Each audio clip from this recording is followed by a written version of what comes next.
бързала, мартинички вързала, бели и червени, румени, засмени.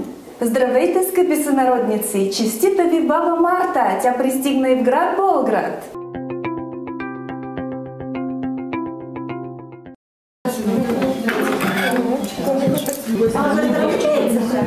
Да, супер!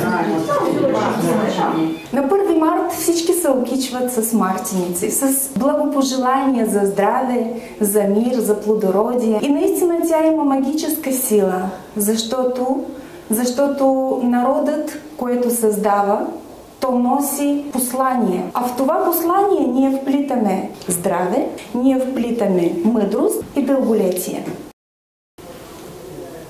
За здраве, за добро, за благоденствие, за късмет. Спасибо. И плодородна мирна година. Дай Бог. С идването на баба Марта сутринта окичваме свои близки, роднини, приятели с тези амулети. Първомартински амулети, мартиници. Като са вплели бялото и червеното вълнян конец, то ние вплитаме своите надежди, своите благопожелания.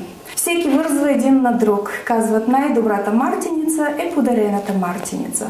Мартиничката се носи, докато видите щъркела, някаква прелетна птичка или пък разцъфтяло плодово дърво.